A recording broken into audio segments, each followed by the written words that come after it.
So, Dana, you have some new reporting about how the president and his team are feeling about the debate. Well, I'm told from a source familiar with the president's thinking that in private conversations, he is insisting that he did well, that he had a great night. And when it is suggested to him strongly that he did not have a great night, that he was too aggressive, that he interrupted too much, that he is surprised to hear that pushback.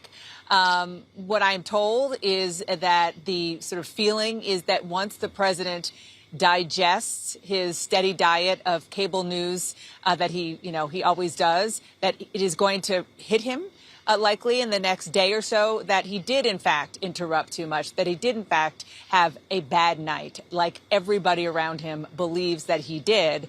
But wait, do they really believe that? Because I'm sorry, but sorry to interrupt, but I mean, all the mouthpieces who have been flooding the airwaves, Peter Navarro and the others, they've all been parroting both the style and substance of what the president said.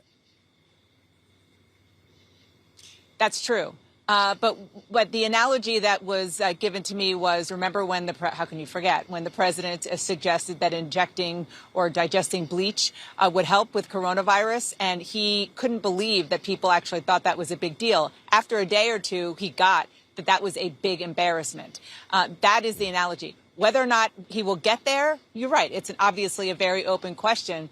But despite what people who are paid, to be around him say on TV, I am told that there are people who are very blunt with him behind the scenes. Never mind, again, what he is hearing from people who are almost always very complimentary of him, from David Urban to Rick Santorum. He sees that kind of thing.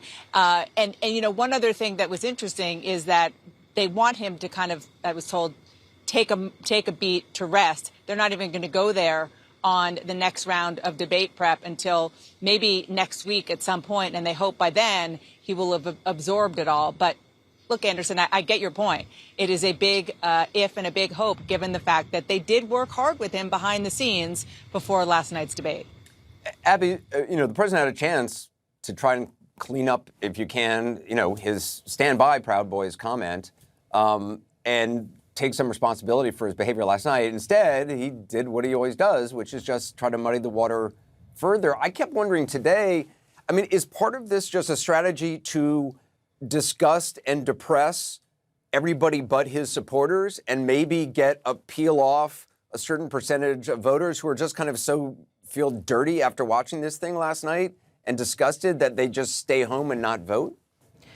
It's an interesting question, because I do think that a lot of President Trump's political strategy, just in general, not just in this campaign or in this political moment, is about sort of beating the public down, beating down the entire system, so that everybody wants to just wash their hands of what is going on. Whether he intends to do that or not, I think that is actually the effect. But, the president is not willing ever really to just, as you pointed out earlier, even say the words white supremacists. He doesn't want to say the words. This is not a new thing. It dates back many years, even going back to the campaign. So, I think that he doesn't like being wrong, and he doesn't like admitting that he made a mistake. And so you're going to see him trying to stand his ground for as long as possible. And then perhaps we might see him change his tactic. But I'll tell you, one of the problems with where the president is that he's trying to project a persona of strength against Joe Biden, who he says is weak. And in his mind, strength means dominating the conversation. It means being aggressive in the way that he was last night. And I'm not sure that he understands how to modulate that in a way that doesn't continue to hurt him. It's not just Dana, does it hurt him? Again, among his supporters. Yes. You think it does hurt him? Yes. Well, among his supporters, the people who are supporting him, probably not. But those people he doesn't need to reach out to, despite evidence to the contrary. If you look at his actions, not only over this campaign, but the past 4 years, he's done very little, with a few exceptions, to reach out beyond his base. It's one of the things that have a lot of people scratching their heads who really like him. But like at a place where I am right now, I'm in Pennsylvania, the president, his campaign believes that he really needs to win this state. And he really needs to win people who are not so sure if he's the right guy right now. And in large part because they don't like his character. They don't like his personality. They don't like his tweets. And what you saw on stage last night was his tweets come to life. And I will tell you, one person who's familiar with his debate prep, Anderson, said they prepared him to be aggressive, but not to be Jason from Friday the 13th. And that is the perception of how his performance was. These are people who like him. Abby, anyone who thought, that moderate Republicans in tough re-election races might forcibly condemn the president's spectacle, look no further than Senator Susan Collins of Maine, who today said she thinks there was, quote, fault on both sides. I mean, again, wow. Susan Collins, yet again, all this expectation about, really open-minded, fault on both sides. I mean, come on. We got to be real about where we are as a country. We are in a hyper-partisan moment, and she is not an exception to that.